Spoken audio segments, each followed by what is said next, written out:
Do you ever look around at work and think, why does everything feel harder than it should be? And it's not just the workload, it's the pressure, the unpredictability, the constant uphill climb with fewer tools, less budget, and shrinking influence. And here's the twist. It's not just you.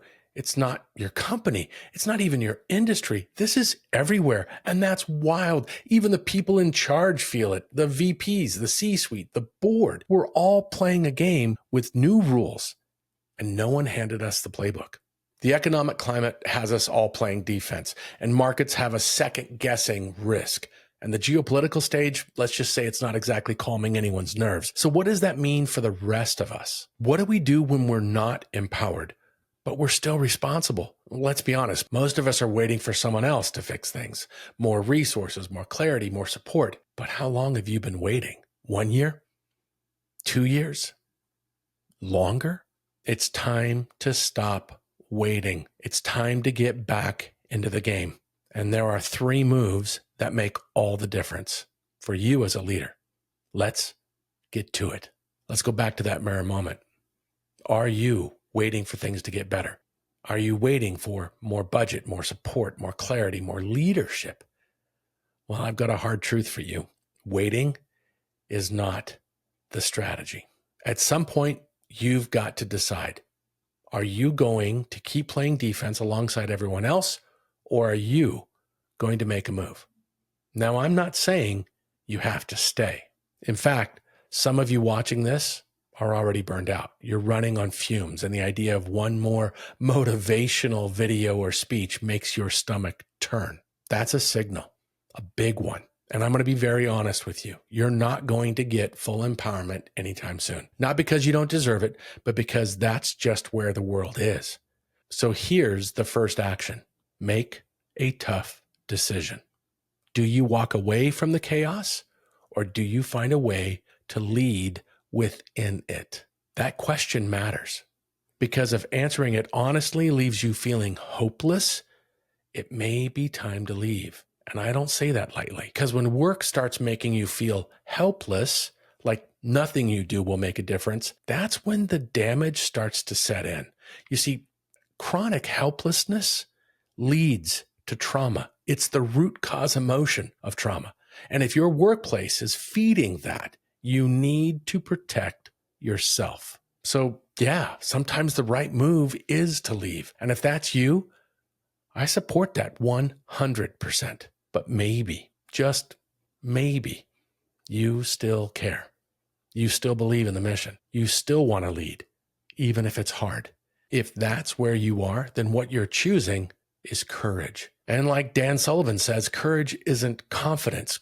Confidence feels good. Courage feels like pressure in your chest and a knot in your stomach. It's the decision to act even when things are unclear, to stay in the mess, not because it's easy, but because it matters. If you've chosen to stay, let's talk about how you lead. And action number 2.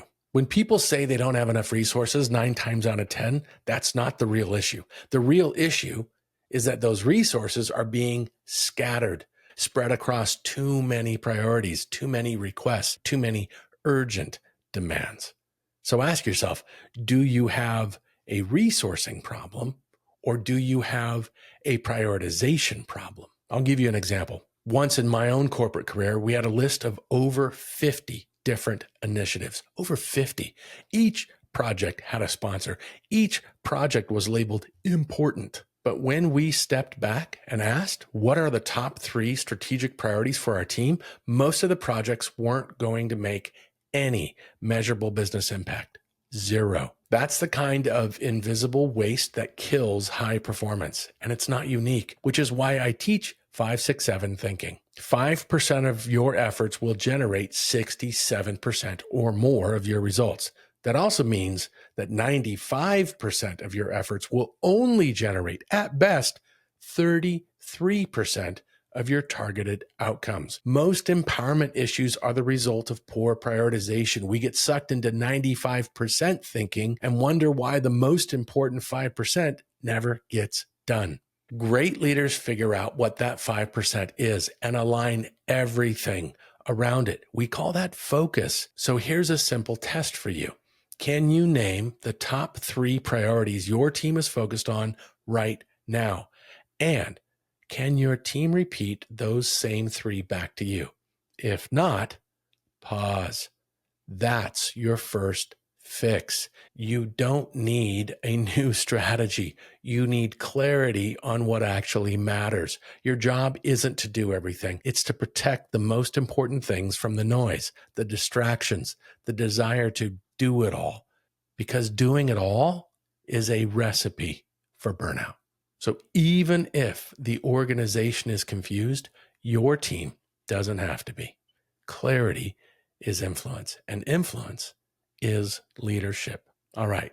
So let's go to our third action. Let's say you've got clarity, you know your top 3 priorities, but you still don't have enough assets to execute perfectly. Welcome to leadership. And here's where most leaders mess up. They still aim for 100% of the outcomes with 40% of the resources. That's a trap. The trick isn't waiting for 100% of the assets to become available. It's maximizing what you do have right now. Again, here's where 5, 6, 7 thinking continues to help. Instead of saying, we can't do this because we don't have X, great leaders ask, what can we do with what we have? If you don't have the resources to get 100% of the target, aim for 67% of the target as quickly as possible within 90 days or less. That's how momentum is built. That's how the flywheel starts turning. To figure this out, you're going to have to do a little math. There are 3 factors you have to consider: time, cost, and disruption or risk. Looking at the greatest possible impact that you can make, what's the least amount of time needed to make visible progress? Ideally, we want 30 days or less, but it shouldn't be more than 90. What's the least amount of cost we can work with in order to achieve that impact? Ideally, you already have the headcount and budget, but you should not have to request more.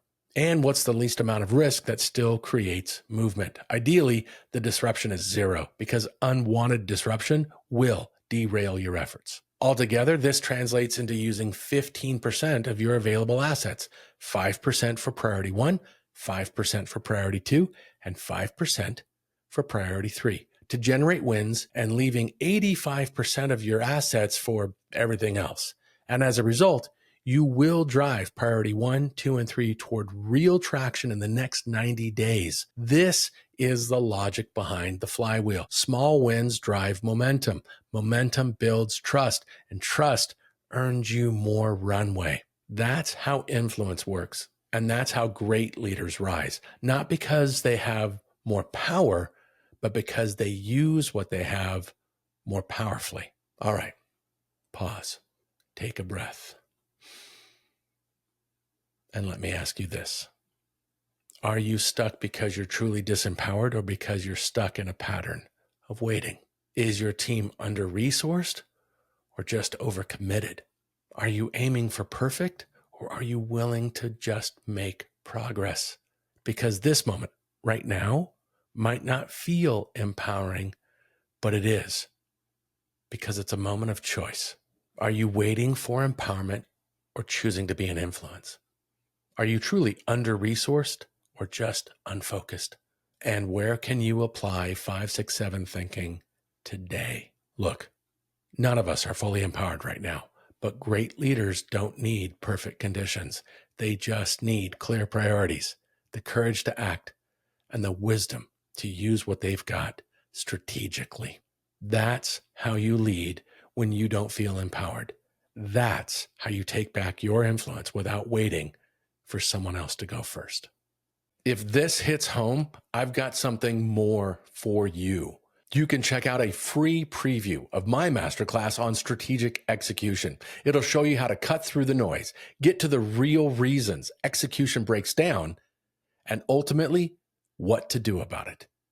I'll walk you through a clear, proven framework that actually works. These are genuine best practices and strategies that will stop the grind and get your team thriving. Find the link in the notes section and take a moment now to invest in yourself. Holo mua.